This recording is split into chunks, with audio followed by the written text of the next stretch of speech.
வணக்கம். கரோலியின் செய்திகளோடு இணைந்திருக்கிறீர்கள். விரிவான செய்திகளுக்குள் செல்ல முன்பதாக முதலில் தலைப்புச் செய்திகள்.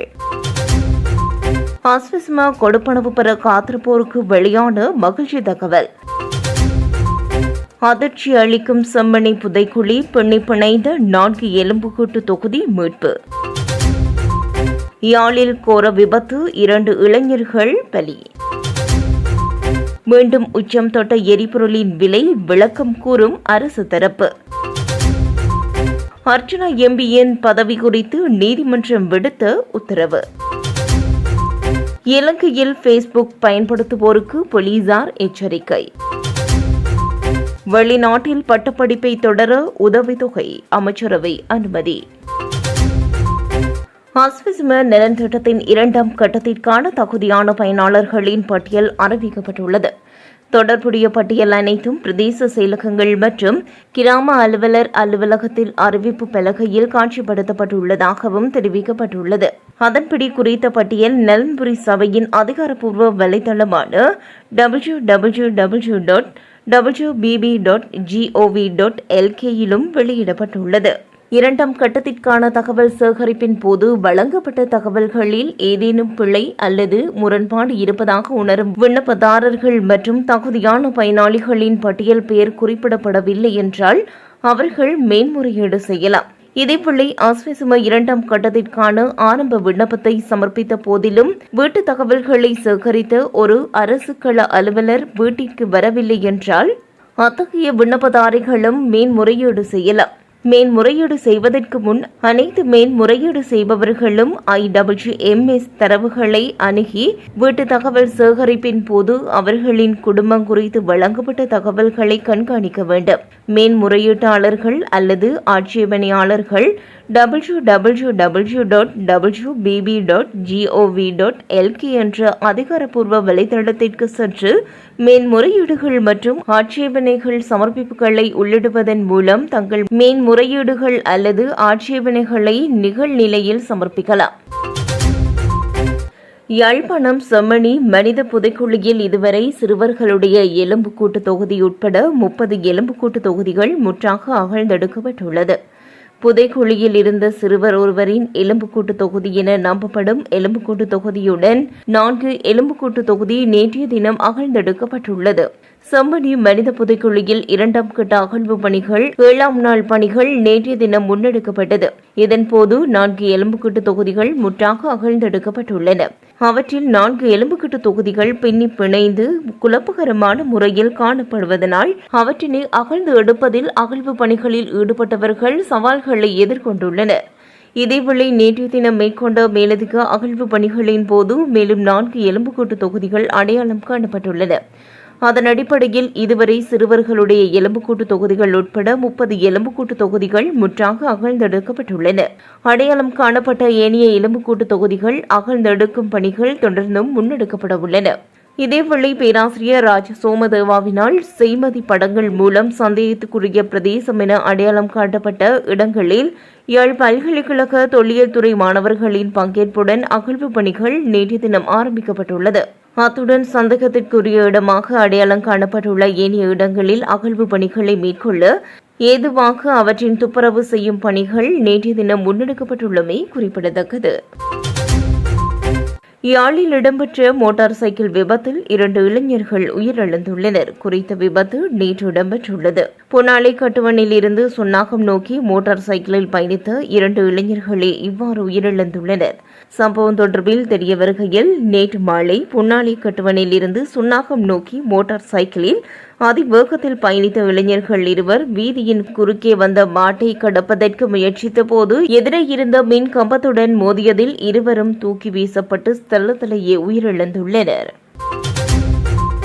எரிபொருள் விலையில் ஜூன் மாதம் தொடக்கத்திலும் ஜூன் மாத இறுதியிலும் ஏற்பட்ட திடீர் அதிகரிப்பே எரிபொருள் விலை ஏற்றத்திற்கு ஏதுவாக அமைந்தது என அமைச்சரவை பேச்சாளர் நலிந்த ஜெதிச தெரிவித்துள்ளார். அமைச்சரவை கூட்டத்தில் கருத்து தெரிவிக்கும் போதே அவர் இவ்வாறு கூறியுள்ளார்.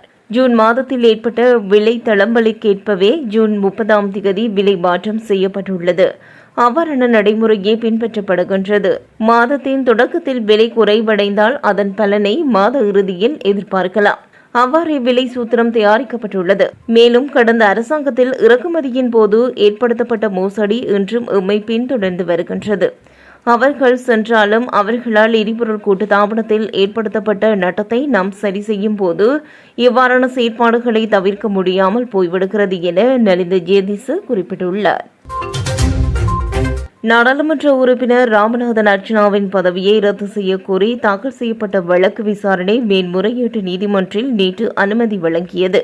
எவ்வாறாயினும் அவர் பாராளுமன்ற அமர்வுகளில் பங்கேற்பதும் வாக்களிப்பதும் தடுக்க இடைக்கால தடை வழங்கப்பட மாட்டாது என நீதிபதிகள் தெளிவுபடுத்தியுள்ளனர். இந்த மனு அபிநய நிவகல் பெரமுனவின் தலைவர் ஓஷலஹெரத்தால் தாக்கல் செய்யப்பட்டது.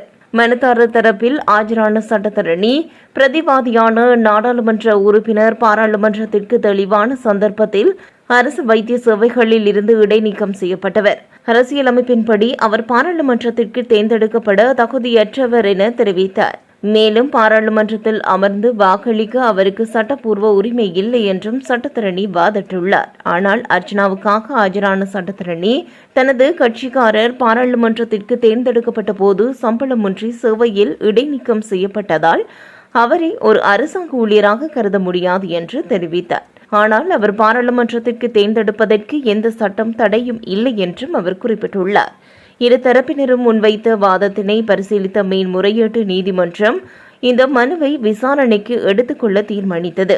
பின்னர் குறித்த மனுவை ஆகஸ்ட் 1 விசாரணைக்கு எடுத்துக்கொள்வதாக அறிவித்துள்ளமை குறிப்பிடத்தக்கது.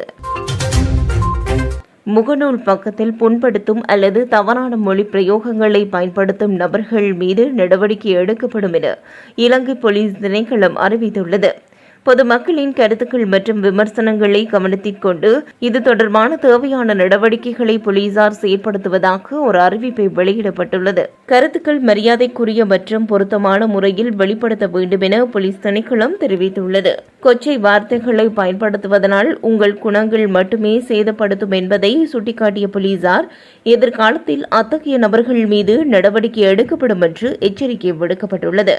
எனவே இலங்கை போலீசார் அதிகாரப்பூர்வ முகநூல் பக்கத்தில் பொதுமக்கள் தங்கள் கருத்துக்களை பகிர்ந்து கொள்ள கண்ணியமான மொழிகளை பயன்படுத்துமாறு கேட்டுக் கொள்ளப்பட்டுள்ளனர். உயர்தர பரீட்சையில் சித்தியடைந்த மாணவர்களுக்கு வெளிநாட்டு பல்கலைக்கழகத்தில் முதல் பட்டப்படிப்பை தொடர உதவித்தொகை வழங்குவதற்கு அமைச்சரவை அனுமதி வழங்கியுள்ளது. ஊடகவியலாளர் சந்திப்பின் போதே அமைச்சர் நலிந்த ஜேதிச இதனை குறிப்பிட்டுள்ளார். இது தொடர்பில் அவர் மேலும் தெரிவிக்கையில், அரசாங்கத்தின் கொள்கை அறிக்கையின்படி நாகரிக குடிமகனை மேம்பட்ட மனித வளத்தை உருவாக்கும் நோக்கத்தை நிறைவேற்றுவதற்காக உயர்தர பரீட்சையில் சித்தியடைந்த மாணவர்களுக்கு உயர் சர்வதேச தரவரிசையில் உள்ள வெளிநாட்டு பல்கலைக்கழகங்களில் முதல் பட்டப்படிப்பை தொடர உதவித்தொகை வழங்கும் திட்டத்தை செயற்படுத்த 2025 ஆண்டு வரவு செலவு திட்டத்தின் மூலம் 200 மில்லியன் ரூபாய் ஒதுக்கீடு செய்யப்பட்டது. இந்த புலமை பரிசில் திட்டத்தின் கீழ் சர்வதேச பல்கலைக்கழக தரவரிசை குறியீடுகளின் முதல் 500 இடங்களுக்குள் இருக்கும் மற்றும் ஆங்கிலத்தில் கற்பிக்கப்படும் வெளிநாட்டு பல்கலைக்கழகங்களில் இருந்து அதிகபட்சமாக 4 ஆண்டுகள் பட்டப்படிப்புகளை முடிக்க உதவித்தொகை வழங்க முன்மொழியப்பட்டுள்ளது. இந்த திட்டம் 5 ஆண்டு திட்டத்தின் கீழ் 200 மாணவர்களுக்கு உதவித்தொகை வழங்க திட்டமிடப்பட்டுள்ளது. மேலும் 2025 ஆண்டு அதன் முதல் கட்டத்தின் கீழ் 20 முதல் 50 மாணவர்களை தேர்ந்தெடுக்க எதிர்பார்க்கப்படுகின்றது. காபோதோ உயர்தர பரீட்சையின் முக்கிய பாடப்பிரிவுகளில் அதிக மதிப்பெண் பெற்ற மாணவர்களுக்கு இதற்கு விண்ணப்பிக்க வாய்ப்பு வழங்கப்படும். மேலும் இந்த விண்ணப்பங்களில் இருந்து பொருத்தமான மாணவர்களை தேர்ந்தெடுப்பது பல்கலைக்கழக பேராசிரியர்கள் மற்றும் நிபுணர் குழுவால் நேர்காணல் மேற்கொள்ளப்படும். அதன்படி கல்வி, உயர்கல்வி மற்றும் தொழிற்கல்வி அமைச்சர் என்ற முறையில் பிரதமர் முன்மொழியப்பட்ட உதவித்தொகை திட்டத்தை செயற்படுத்த சமர்ப்பித்த முன்மொழிவை அமைச்சரவை அங்கீகரித்துள்ளது எனவும் அவர் கூறியுள்ளார்.